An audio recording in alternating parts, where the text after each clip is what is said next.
بسم اللہ الرحمن الرحیم۔ السلام علیکم ورحمۃ اللہ وبرکاتہ۔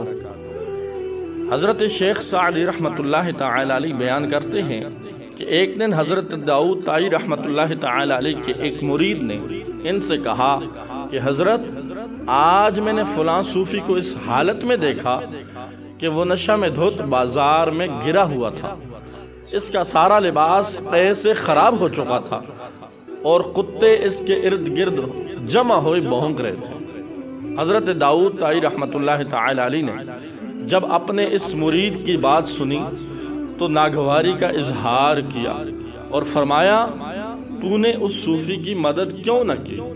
بے شک شراب نوشی گناہ ہے اور حرام فعل ہے، لیکن اس گناہ کا مرتکب اپنے ہم جنسوں کی ہمدردی اور مدد کا مستحق ہوتا ہے۔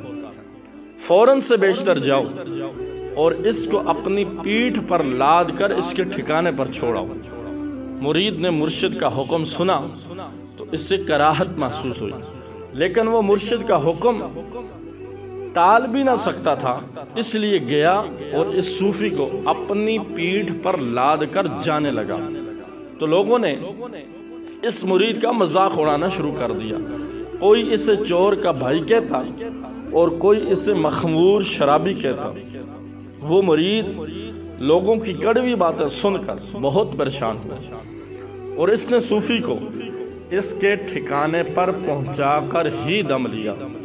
اگلے دن وہ مرید حضرت داؤد طائی رحمۃ اللہ تعالی علیہ کی خدمت میں حاضر ہوا اور آپ کی نظر جب اس اپنے مرید پر پڑی تو آپ مسکرا دیے اور فرمایا کہ لوگوں کو ان کے گناہوں پر شرمندہ کرنے کے بجائے ان کی مدد کرو، اور جو کسی کو رسوا کرے وہ بالا آخر خود رسوا ہوتا ہے۔ حضرت شیخ سعدی رحمۃ اللہ تعالی علیہ اس حکایت میں بیان کرتے ہیں کہ برائیوں کو روکنے کا یہ طریقہ نہیں کہ تم صرف برائی اور برے کام کرنے والوں کی مذمت کرو، بلکہ ان کے ساتھ ایسا رویہ رکھو کہ وہ تمہارے اخلاق سے متاثر ہو کر اپنے برے کام چھوڑ دیں۔ اگر ہم لوگ برائیوں میں مبتلا لوگوں کی مدد کریں گے اور ان کے ساتھ حسن سلوک سے پیش آئیں گے تو یقیناً وہ سچے دل سے توبہ کر کے نیک انسان بن جائیں گے۔ اللہ پاک اپنے پیارے حبیب صلی اللہ علیہ وسلم کے صدقے ہمیں بھی نیک اعمال کرنے کی توفیق عطا فرمائے۔ السلام علیکم ورحمۃ اللہ وبرکاتہ۔